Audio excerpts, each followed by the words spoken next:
Friday night, East Carolina, BYU. East Carolina in Provo for this one. BYU 3-point home favorites here, 60.5, 61.5 being the total in this game. Look, it's got to be said. I'm pretty confident that I don't love these spots necessarily where you've got the team, from close to the East Coast like this, traveling to Utah.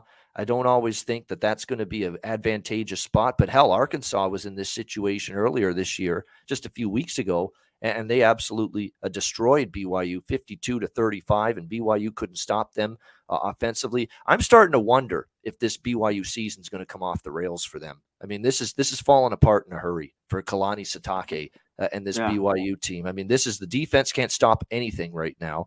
To give up 52 to Arkansas. Liberty of all, 41 points to Liberty last week. Struggling Liberty. Back up, yeah. Shocking, Conor. Shocking. I mean, 300 rushing yards. We don't see BYU's defense get bullied, get pushed around, get absolutely steamrolled on the ground. But man alive, did Day Hunter do that for Liberty on Saturday? 213 rushing yards for him against this BYU. They're soft. I can't believe I'm saying that about a BYU defense and a BYU football team. They are absolutely soft right now.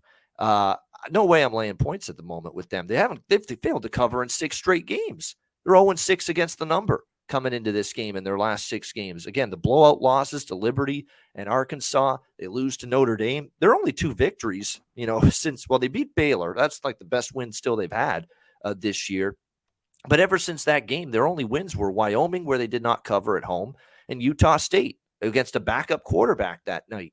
And they still did not cover at home 38-26 and still gave up points in that game. So I could only back the East Carolina side here in this game. Now, they're coming off a big, impressive, dominant performance against UCF, 34-13 in that game. Again, they shut down John Reese Plumlee and the run game, and that was key.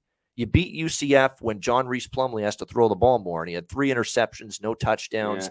Yeah. They held Plumlee to 38 rushing yards. They held Isaiah Bowser, the Northwestern transfer running back, to just 63 rushing yards on 11 carries. You do that, and you shut down the ground game of UCF. You beat UCF, and that's exactly what East Carolina did. East Carolina might be the more physical, tougher team in the trenches right now. It's ECU or pass for me in this game right now. I know Friday night, BYU, you're right. They can sometimes be good in these games at home, but I ain't laying points with them. I worry that this team is coming unglued, and it's not good to see it at the moment. What do you think here, C-Mac, with ECU, BYU? Yeah, you mentioned a ton. East Carolina came through huge for me. I had a money line as well. The turnovers, 4 turnovers. You mentioned the 3 picks because they gave up the yards. They just couldn't finish there. For UCF, only finished with 13 points was a little bit crazy. But Liberty, you mentioned it, 547 total yards, 300 on the ground, BYU. I was shocked. And then they didn't do anything offensively. They had no turnovers, when I was going through that box score. They got outgained by almost 300 yards. They looked like they laid down and quit, honestly, in that game. I think they might have, too, in the second half. I really have to go and really watch it to check it out. But you're right. It's a night game, Provo. This is a tough travel spot for ECU. So this is one I just won't get involved with, I don't think. That was the perfect spot with UCF on the road, East Carolina at home. Now they go here. It could be tight. It could be close. But you're right. There's just no way I back BYU. And I'm going to wait and see on this total. As we get through the weeks, it's always good to jump on these numbers that people think are wrong. But some of these totals, you like to see them go through the week and what they do and where the money's at a little bit. So, because obviously with these 2 teams right now, I'd only have to lean over, this 60.